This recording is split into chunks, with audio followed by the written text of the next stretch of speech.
How's it going, guys? TacTixHD here, Marshall 15, talking about the team player review episode. In this episode, guys, we're reviewing another legend, this time the great one himself, Wayne Gretzky, 96 overall playmaking center, guys. One of the best players in the game. He's actually tied with Sidney Crosby as the highest overall rated skater, not including any of the special cards, so Team of the Weeks, milestones, November, etc. He's got amazing offensive stats on him, guys. He's got 92 skating, 95 shooting, 96 hands, 74 checking, which isn't very good, and 84 defense. But obviously, if you're getting Gretzky, guys, you're getting him for the offensive upside. You're getting him to score goals. You don't really care about him playing defense. His individual stats, guys, or his personal stats, I guess you could say, he's got one training slot. He's really old. He's like 50 years old now. He's got 6 feet tall, 185 pounds, so he's a little bit undersized, making him a bit weak on the puck, but most of his offensive stats make up for that. He's a left-handed shooter, so if you guys prefer left-handed shooters, obviously you'll like Gretzky. 0 salary on him, which doesn't really matter as there's no like salary-based tournaments or anything in this game, but kind of cool, I guess. I think both him and Lemieux have 0 salary. As well, guys, he is obviously original team Edmonton Oilers. So right here, guys, you can see I played him on the second line here between Jamie Benn and Pavel Datsyuk, so I made sure he had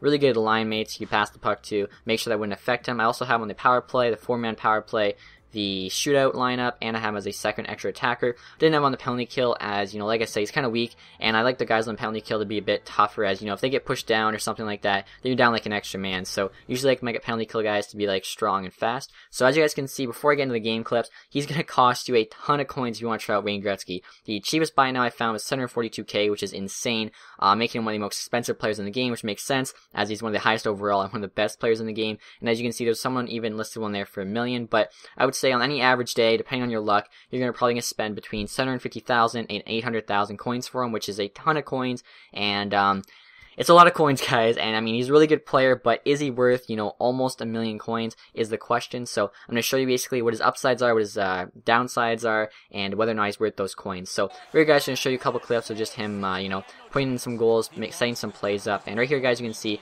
he's really good at deking around guys, and even though he's weak, like I said, and right there you can see he barely got touched and he went down, he's able to kind of like move in between people with the speed he has, as well as his deking. But he's weak, so if he gets touched, he's going down. Obviously, though, he's fast. Right here, you can see him just going for that wraparound, and he doesn't get it there. Like I said, sometimes, you know, sometimes you don't score the goals, but right there you can see him shoot one and it actually squeaks in the back of the net. So he's got really good offensive stats on him, but like I said, his weakness kind of annoying. He's also pretty clutch. So he actually scored a game-winning goal there before, and right there is a shootout game winner. And I don't know why that was, but Gretzky just seemed clutch for me. He scored a couple game-winning goals. And right here, guys, you can see I just have him winning a few face-offs here. And Gretzky was actually insane in the face-off circle for me. In NHL 14, I don't think he was actually that great in the face-off circle. And NHL 15, he's honestly amazing, guys. Like, he won at least 3/4 of the faceoffs he took from me, and that's being pretty conservative. Like when I put him in my lineup, guys, my faceoff percentage went so high up. He won almost every faceoff. It was just insane, which I didn't expect at all, because usually the players that are weaker aren't usually as good in the faceoff circles. Usually like the Getzlav, Kopitar's, the stronger players that are better in the faceoff circle. So that was interesting. Obviously, it was a pleasant surprise, as you know, that really helps that winning those faceoffs. So here, guys, we're just going to be looking at the pros and cons. Like I said, he's speed, guys. He's a fast skater. I would say he's probably about as fast as Marian Gaborik. He didn't really seem as fast as Duchesne or Hall or any of those guys, but you know, he's definitely a fast player. And I think even more than that is his agility. He's able to, you know, really skate side to side in between players, which makes up for that weakness. He's got a really good shot on him. Obviously, his hands, he's able to deke by guys, set up plays with passes, really nice hands. And then, like I was saying, really amazing in the face-off circle. His only 2 cons, guys. He's weak. Like I said, he literally, if he gets touched, he's going down. So you gotta be sure if you're deking by someone, you get a clean deke. You don't want to get touched at all. You know, he's really easy to get pushed over. So he's skating up the ice really fast. Defenseman just, you know, throws out a hip check, he's done. So you gotta be really careful. You get in the open ice and you make use of his speed, his shooting, etc. And like I was saying, guys, he's very expensive. It's gonna cost you between 750,000 and 800,000 coins. And for Wayne Gretzky, do I think it's worth it? It's probably what everyone's thinking. Personally, guys, similar to Pavel Bure, I do not think Wayne Gretzky's worth that many coins.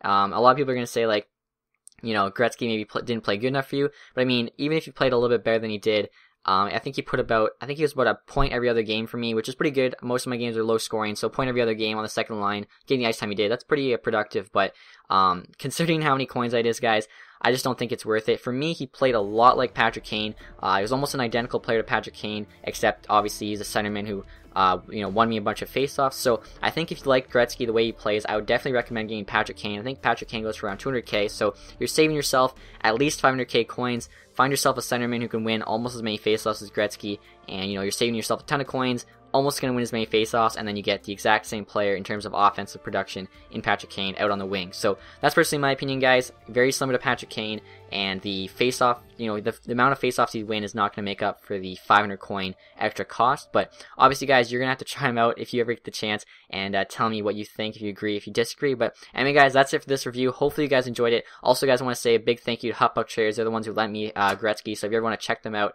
hotbucktraders.com. Use code TacTix for a bonus. Make sure you check those guys out. Besides that, guys, thank you for watching. Have a nice day. Leave a like if you enjoyed the video. Goodbye. You're gonna